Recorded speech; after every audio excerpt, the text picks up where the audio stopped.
Hi everyone, and welcome to one of the lessons from the US Market Entry Strategy Study, otherwise known as the lab study that is now available on our website. So in today's video, I want to introduce you to something known as a strategy insight map. And a strategy insight map is a very powerful tool that very experienced consultants and partners at McKinsey, BCG, and Bain use to embed themselves at a client. And let me start off by explaining to you some of the problems you have at a client, right? So you're doing the study, a project, whatever it may be, right? You could be working for any firm.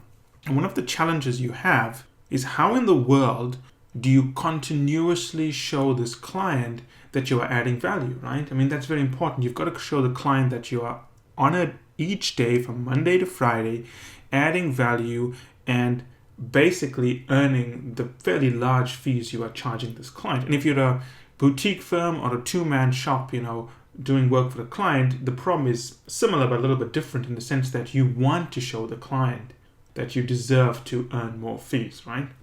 And one of the traps most people fall into is what I call the trap of too much analysis.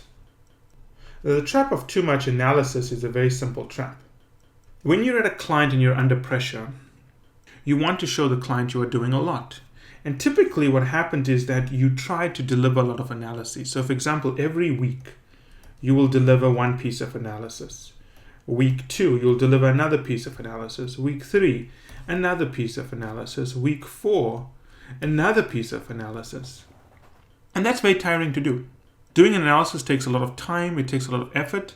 And because you've put yourself into this trap of delivering analysis all the time, you don't really create the time to think about what you've done. So you're churning out all this analysis, but there's no time to think about the insights. And at the end of the study, let's assume it's a 12-week study, you've maybe produced something like 12 to 16 individual analyses, right? Which is probably, anywhere from 5 to 10 pages per analysis, whereby you've generated 160 slides. But at the end of this, did you actually add value to the client versus doing a lot of analysis? Now, the strategy insight map is a trick we use, which does the following. It reduces the amount of analysis we do, improves the amount of insights we generate, but more importantly, it allows us to embed our thinking at a client. Now, there's another reason we do this. There are certain triggers, there are certain things senior clients like to see that convey in their mind that the consultant they are talking to is a thought leader. There are certain things you need to produce to a client that shows you're a thought leader. And I'm going to show you one of those things here today called the strategy insight map, right? And if you can do this, you can reduce the amount of time you spend on analysis, improve the insights you generate, and third, but probably the most important part if you're trying to build a long-term relationship with a client, is get seen to be as a thought leader in strategy, right? And it's a very simple trick we use, but it's a very common trick. Now, to explain this concept to you, I'm going to put up one of the actual slides we put together for the lab market entry strategy. Don't worry about the dates. We always change the dates in our study so you cannot identify the client, but this was done just a few months ago. Now, what you have here is we took each sector in the United States, right? So data from the US Statistics Bureau, our analysis and adjustments we made to, kind of adjustments we made is maybe we decided that processing of canned goods was a manufacturing industry versus an agricultural industry, those kind of adjustments. We've got growth in employment by sector versus growth in turnover. So employment is easy, if you had 2,000 people employed in a sector in, let's say, 1998 and you had 3,000 people employed in 1999, that's a 50% increase, right? Growth in turnover is the dollar value of revenue produced by companies in that sector. So we're comparing the growth in employment in a sector by growth in turnover. And when we do that, we produce this map, right? It's an interesting map for sure, right? And we've done this for the 9 states. For those of you watching and following the lab study, you know we focused on the 9 US border states because we're looking at providing financial services assistance, or building basically a bank for immigrants in the southern United States. That was the purpose of the study. Foreign Bank was trying to enter the United States market to build a retail branch network primarily to cater for immigrants and foreigners in the southern United States, which is why we're looking at the southern United States here. So this is not for the entire United States. So you plot this and you get this interesting map, right? So basically what this map is telling us, right, is that if you've got growth in employment here, so employment goes up here, and you've got turnover going up here, you can see that growth in turnover is much higher than the equivalent growth in employment. The average growth in employment is 5%. The average growth in turnover was actually not 5%, it's somewhere in the middle here, it's 2.5%. The average growth in turnover is somewhere in the middle here, which is 12.5%. So turnover is growing at a faster rate than employment. That means the turnover per an employee is going at a faster rate. And productivity increases when your output grows at a faster rate than your input. And in this case, your output is your revenue, and one of your biggest input costs is your employment, labor costs, right?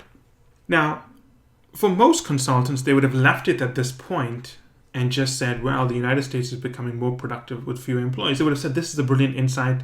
Now let's move on to another analysis. I'm going to show you a very powerful trick to reduce the analysis you're doing, but to generate more insights from the few analysis that you are doing. Now, keep this graphic in the back of your head. You may be able to take a screenshot so you can see this, but the bottom line is this. Consultants will read this in one of 3 ways. There are 3 types of consultants here. One is, if you think about it, we spoke about analysis paralysis, right? So that's one trap people fall for. And I meant to say there's 2 ways to read this. Now, let's look at the 2 ways to read this, right? The one way to read this is to go through that exhibit and list every single insight you could generate. There's quite a lot of bubbles and charts there, right?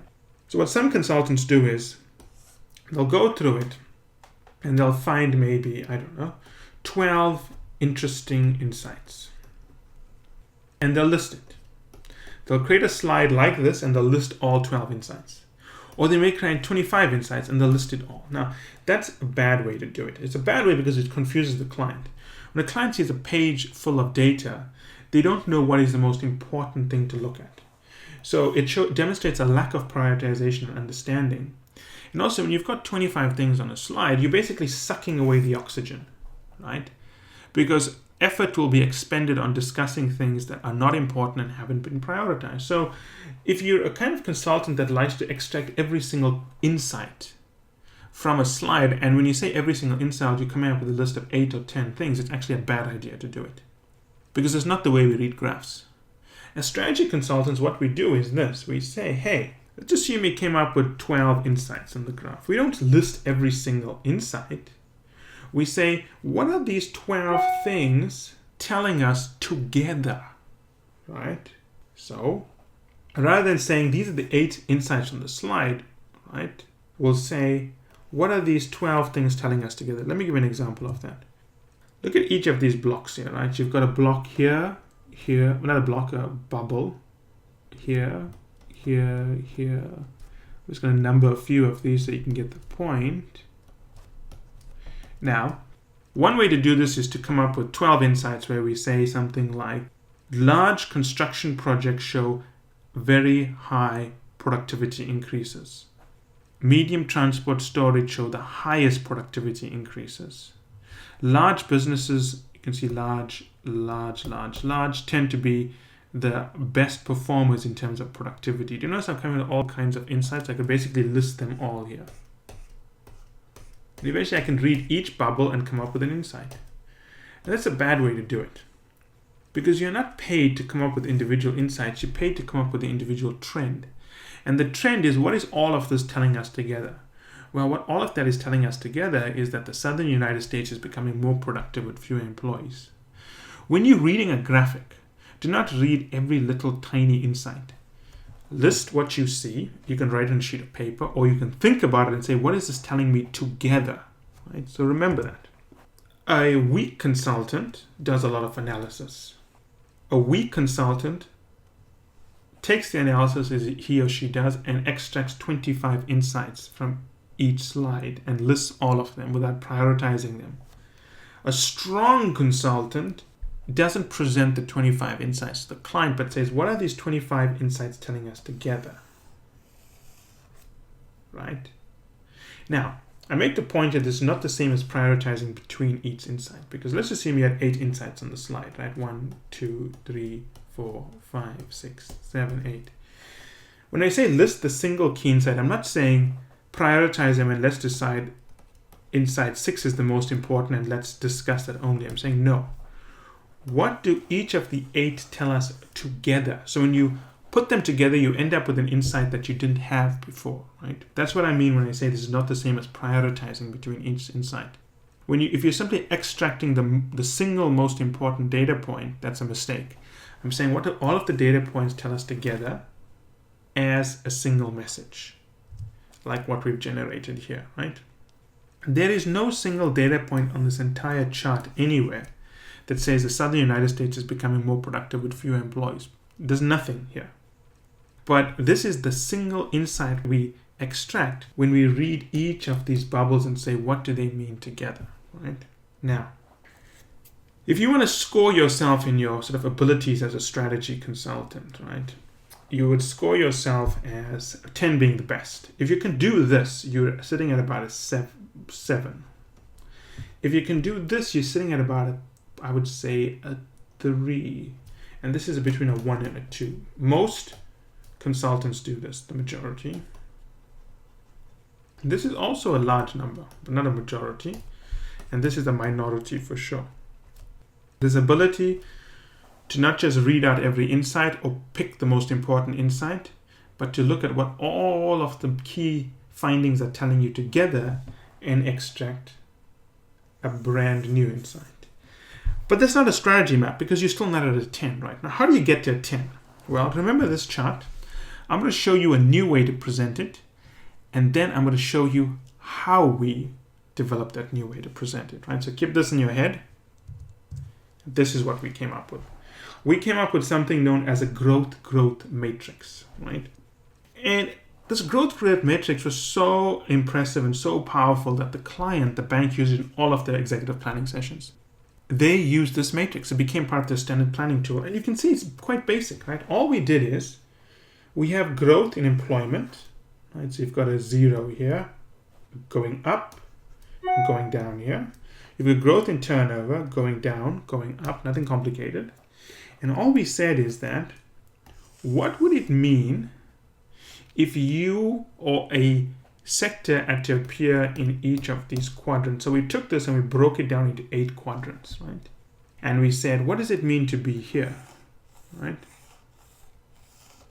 And if you are here, turnover is increasing at a slightly greater rate than employment. And if you don't know how I come up with slightly greater rate, think about it this way. Imagine you've got a bubble right there, right? So that's maximum on turnover, right? Let's assume the maximum you can be is 10%. Let's assume the maximum here you can also be is 10%, right? So it will be 10% here, actually, because you're on the furthest end here. Now, you can't really go to the furthest end here because you've got this dividing line. So if you're somewhere here, just below that line, right, you're somewhere at 8%. But because you are not above the line, the equivalent growth in employment can never balance, right? So if you're in this quadrant, your growth in turnover is always slightly higher than your growth in employment. Now, there may be some situations where that's not the case, but all other things being equal, you're never going to be in a position whereby growth in employment exceeds growth in turnover, right? And then we plotted each of the implications here. Now, notice what we've done. We took this slide, and rather than listing all of the insights in text, we redid the graphic to create a growth matrix, otherwise known as a strategy insight map, right? So it's a very, very clever way of presenting insights, because the client looks at this and they start using terms like, well, let's pull up the growth matrix. So you've built brand presence at the client, right? You've also created an easy executive discussion document. Clients like matrices. And all we've done is we've produced this, right? So now let's just go through the steps to do this so you're very clear in your mind, right? It's a very, very simple process that can basically be applied to any analysis, right? Take any exhibits you've developed. Any exhibit. Could be something like percentage adults, percentage sales, right? Now, this works fine for a 2x2 matrix, where you've got something like that. It works fine for a 3x3 matrix. Now, if you're going into a 4x4 matrix, I would say stop because it becomes too complicated. I think 2x2 is fine. 3x3 is okay, becomes a bit confusing. 4x4, don't go there. It's just too cumbersome to manage, right? Now, so all you have to do is convert the exhibit to a matrix. Ignore the data that sits there. Just look at what does it mean to be in each of these quadrants. You can break the quadrants further into the Union Jack. You can keep it at 4x4. It's really up to you, right? But you see that breaking it into this kind of Union Jack doesn't work in a 3x3 matrix as well. It's actually pretty cumbersome to use, which is why we stick to a 2x2 matrix. Now again, there's no data here. You're just looking at the axes, right? Before you even start plotting data, write down what does it mean to be in that quadrant, that quadrant, that quadrant, that quadrant, that quadrant, and so on, right? So don't plot any data. Talk about the significance of what it means to be on that quadrant. Then selectively superimpose the data you want to analyze. In this case, let's assume the client's very interested in investing in, let's say, large finance and business services, right? What you then do is you say, okay, let's superimpose this data here, right? And we know that large financial services sits here.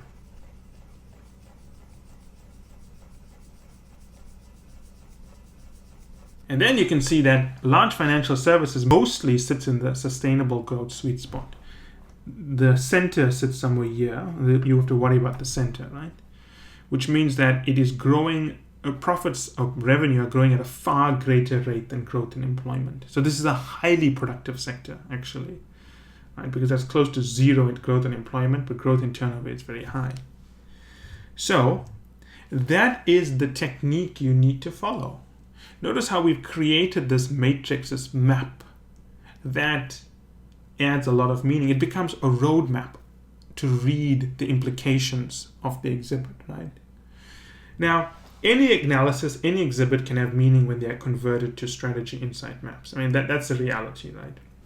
If you scroll through the McKinsey Quarterly and BCG Perspectives, you will see that the most eminent strategy consultants like George Stork and so on, they convert a lot of their analyses into these maps because they're not interested in what happens in just one sector. They try to create a roadmap so that you can predict what is going to happen. That's what they're trying to do. Good strategy is predictive. Bad strategy is backwards looking, saying, oh, company X did this, this is why they do it. Good strategy is about saying, hey, if you fit into this quadrant, this is what we think is going to happen to you. Good strategy is very predictive. It's prescriptive in a manner of speaking. Do this and this is what will happen. Strategy insight maps create an aura of being a strategy expert. I'll tell you that right now. If you can do this, clients automatically in the back of the head psychologically think, wow, this person knows what they're talking about. I got to listen to them. So if you present a strategy insight map, you get more respect than if you just presented the analysis. Now, depending on the audience, right? The more executive the audience is, the more attuned they are to strategy insight maps. But even if you're sitting with a low-level audience, you can say, here's the data, but let me help you understand what it means, right? Now, the most important thing here is that when you have these kind of discussions, they become a natural staging point to have leadership discussions with executives to discuss the options for the company, the scenarios, and the implications, which is the things you want to discuss with leadership, right? You don't want to discuss one little pinpoint on a map. No, you want to say, hey, this is what's happening in your sector. If we did X, this is where we'd end up. If we did Y, this is where we'd end up. If we did Z, this is where we'd end up. These are the trade-offs. So it becomes a very powerful tool to have a discussion with executives. It's a powerful planning tool. You embed yourself in the client because they continuously use this tool to read the data that other firms would generate. That's the key thing. You're presenting them with a navigation tool, right? And no matter what data they spit out, they'll take your navigation tool and read it. So remember this. When you are a consultant, it doesn't matter which firm you're at, don't get caught into analysis paralysis where you're constantly trying to show progress by basically producing a lot of analysis. Don't try to show insights by reading every single interesting point on the exhibit. Don't try to show insights by simply synthesizing the most important message on an exhibit. That's an important skill, but if you want to take it to the next level, if you want to be seen as someone who's a thought leader and understands the issues and can discuss things at an executive level, build these strategy insight maps. We did a few pieces of analysis on the lab study, but we use these kind of tools to get an enormous amount of traction with the client, and you can also do the same thing, right? So always remember that it's not about the amount of analysis you do, it's not about the rigor, it's about whether you are as effective in communicating the findings in a way that makes it easy for the client to understand. And that is by far the most important thing. And of course, if you have any questions or comments, I'll be more than happy to answer them. And a lot of this can be answered in our executive programs where we publish these full studies. But I hope you've enjoyed this, and I hope it's going to help you become a better strategy operations consultant and also help you get better traction with a client.